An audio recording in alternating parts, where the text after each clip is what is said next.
Temeko, fanya kazi yako.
Kuku wametukimbia.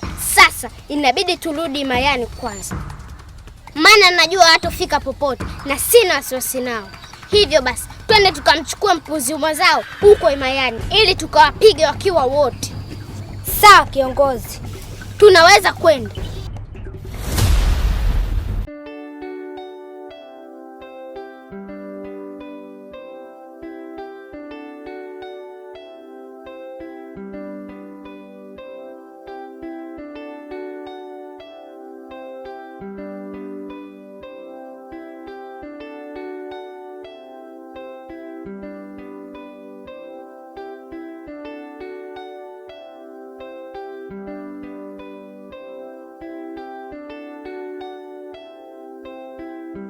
Su.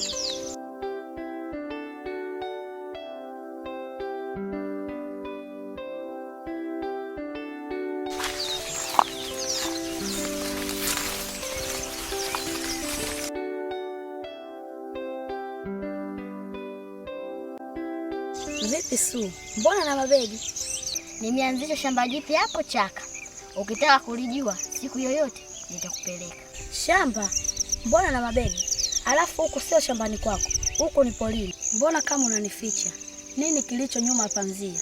Na kitu ukiona kipo nyuma panzia, basi haitakiwi kila mtu akijue. Ni kweli, lakini muda mwingine ukimjuza rafiki yako, anaweza kukusaidia kimawazo. Unajua nini? Nisije nikakuponza. Tutakutana na kati mwingine.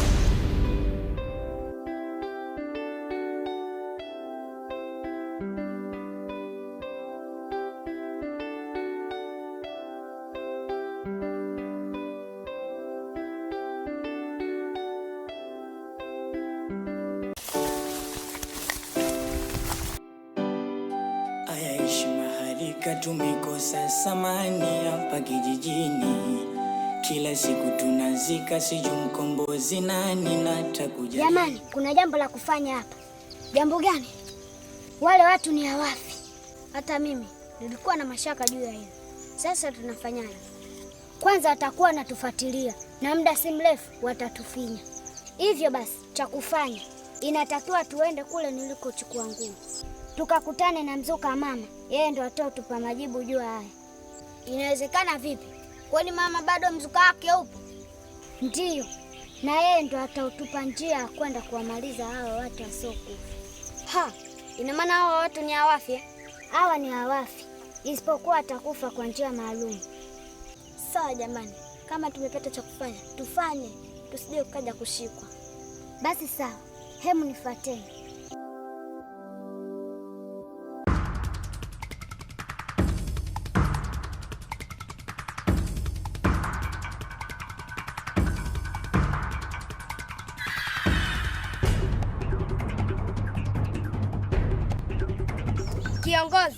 Kitu gani kinachokuumiza kichwa?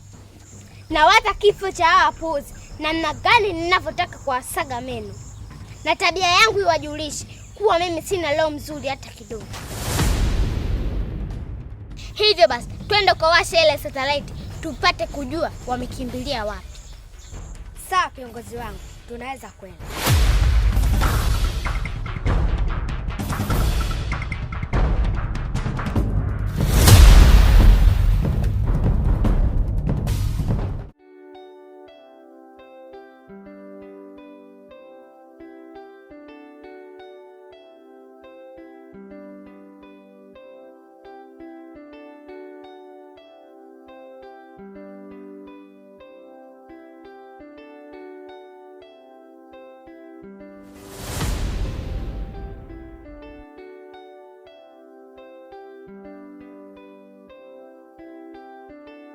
Dada, ndo hapa? Ndiyo. Vipi? Mbona siuoni huo mzima? Hemu kuwa na subira. Satellite, hemu wachunguze hao wapuuzi wapo wapi kwa sasa, ili tukawaoneshe. Ukijifanya mama kujua kwenye kijiji utakutana na wajuaji zaidi. Sawa kiongozi.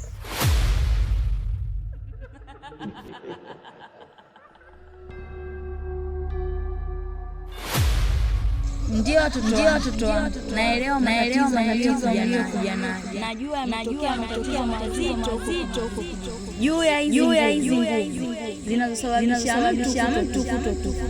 Njia ya kutatua tatizo hili ipo moja tu. Maji waliyoyatumia ni maji ya uhai usiokwisha yanayopatikana huko jito la mto wa Shetani kaskazini. Hivyo basi ili mtatue tatizo hili nitakupeni maji yakiwa ndani ya chupa. Mmoja wenu aanze safari kwenda huko haraka iwezekanavyo, maana mpaka sasa mupo kwenye satellite na wanajiandaa kwa ajili ya mapambano na watafika hapa muda si mrefu. Chukueni hayo maji, fanyeni hivyo na hakikisheni anafika sehemu. Nawatakia ushindi mwema.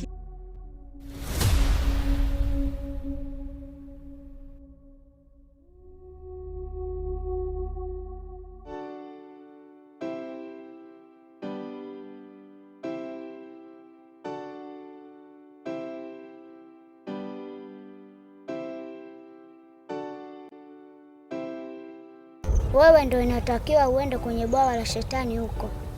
Unasema mimi nitaweza kweli? Wewe nenda, sisi tutapambana na hawa wanaokuja hapa. Sawa. Na cha kuongezea, inatakiwa akimbie, yeye afanye haraka iwezekanavyo. Nadhani unisikia hapa. Sawa, acha nifanye hivyo.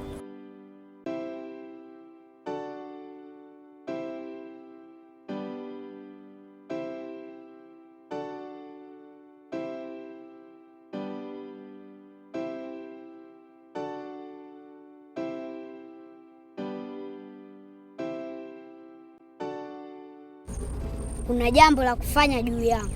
Unamaanisha? Subiri dakika moja.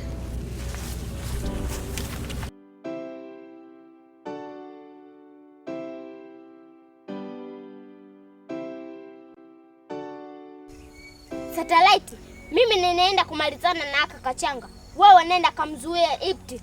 Na nyinyi mtafuatana na mimi. Sawa kiongozi. Na huyo vipi? Huyo tutafuatana naye na huyo tutaenda kumfundisha adabu akiwa na pumbavu wenzio.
Huu ni wakati sasa, ni wakati wa kujitolea kwa ajili ya watu wengine, chochote kitachotokea.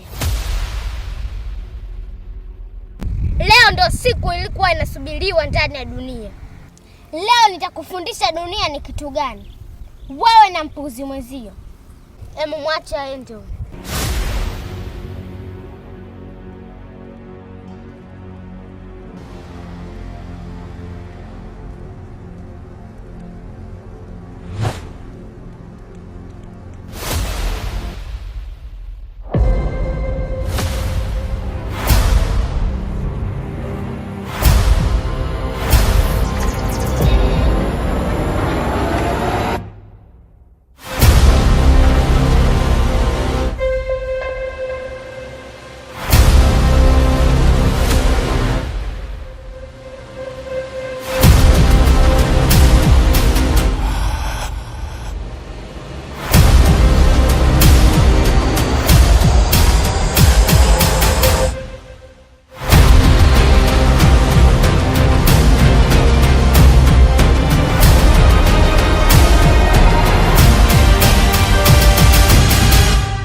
Hai, nakupa taarifa kuwa vita vimeanza na mizimu wamefunga milango yote.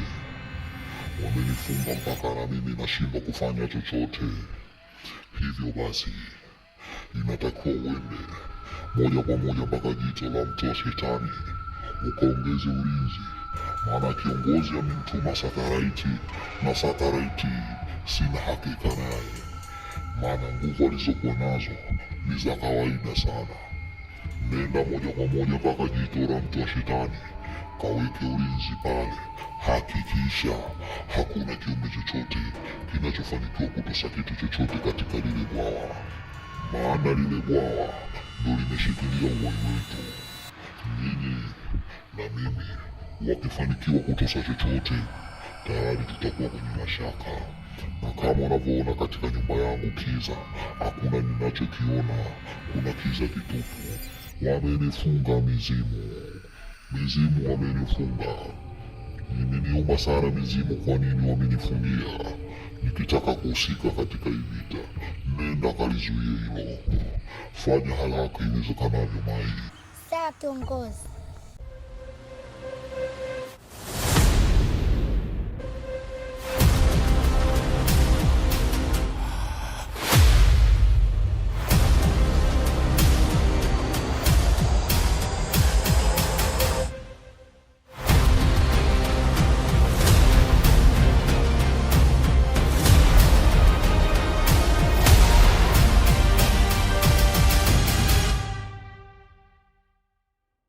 Sina shida maisha yako, shida yangu ni hiyo chupa.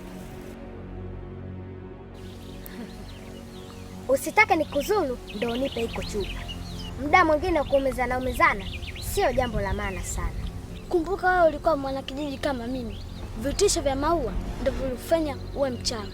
Hivyo unatakiwa kubadilika, utusaidie na sisi wanakijiji wenzio. Sikuja hapa kuzungumzia hayo mambo ya kijiji, na siwezi kumsaliti Maua. Unanipa chupa au nipi? Siwezi kukupa. Niko tayari nife kwa ajili ya kijiji chetu.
Wewe ulikuwa unafanya nini pale? Mimi nilituma nipeleke maji kwenye mto sasa. Mto Shetani? Ndio. Ndio wapi huko? Ni huko. Nilikuwa nikamwaga ili nipoteze uchawi wote hapa kijijini. Uchawi hapa kijijini? Ndio. Ni uchawi gani huo? Ni Maua na kundi lake. Kwani wewe ulikuwa unaenda wapi? Mimi nilikuwa natoroka hapa kijijini. Unatoroka vipi wakati kuna uzio? Nikutaruki tu.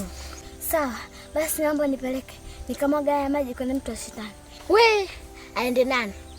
Kumbuka, hauwezi kutoroka bila kutoka nguvu za uchawi hapa kijijini, kwa sababu kuna uzio. Hivyo basi, hautaweza kutoroka katika hiki kijiji kama kunisaidia. We, unataka kuniponza kama alivyoniponza Naila. Na kuahidi, tukilikamilisha hili, tutakuwa salama milele. Haya sawa. Ngoja nijaribu bahati yangu mara ya mwisho. Sawa, jambo zuri. Basi twende.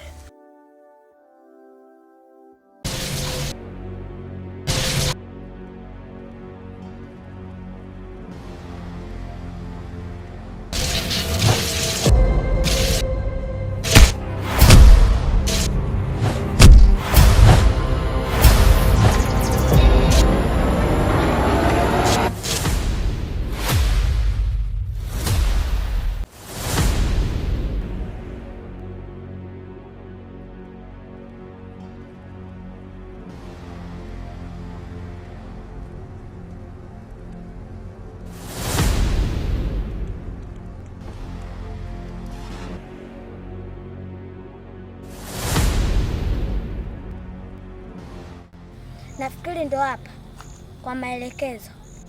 Nini cha kufanya sasa? Ni kufungua hiki chupa na kumwaga maji ndani ya mto. Basi hakuna cha kufikiri. Fanya hivyo.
Rafiki yangu, hii kazi sio rahisi. Kuna jambo la kufanya. Kuna jambo la kufanya? Jambo gani hilo? Wakati tumepigwa kama watoto, inabidi tukimbie. Hapana, tukikimbia sawa sawa na kushindwa. Hebu tufanye kitu. Unataka kuniponza mara ya pili kama alivyoniponza Naila? Hapana, tunaweza. Sawa, tujaribu. Nini cha kufanya sasa? Inatakiwa tucheze kama mchezo wa rede. Na kupasia chupa, unarudisha chupa mpaka tunafika mwisho. Haya sawa. Njoo tujaribu.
Sasa hapa nimepata jibu. Kwa nini mlikopo mnatukataza tusitoke nje ya uzio? Kumbe kuna miji mikubwa zaidi ya kijiji chetu na watu wengi wanaishi. Ina maana si tulikopo tunadhulumiwa nafsi zetu? Kwa nini ulikuwa unafanya haya yote Maua? Tuliishi kama kuku, kumbe watu wengi wanaishi kwa furaha. Hakika umetukosea sana katika uongozi wako. Ulistahili kifo. Sawa, kwa sasa ngoja nikajifunze, kisha nitatafuta njia ya kurudi kijijini.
Vipi? Wewe ulikuwa na Epti? Mbona umebeba vitu vyake?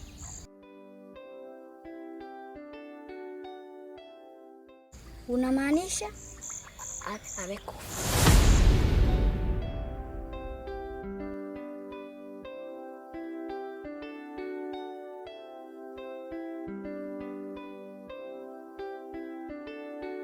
Na vipi kuhusu dada?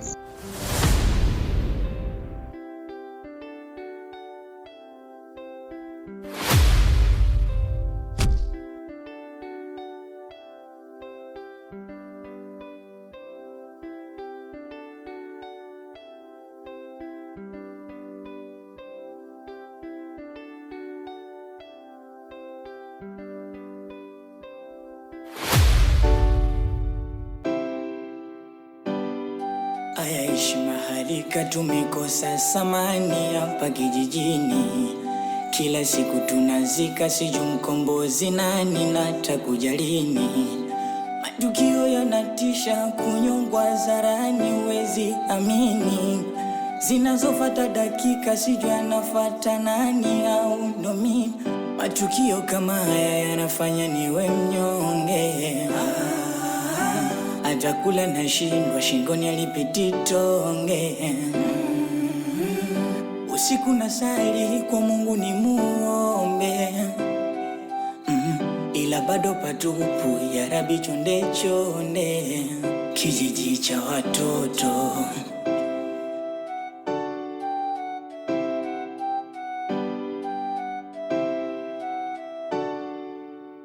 kijiji cha watoto.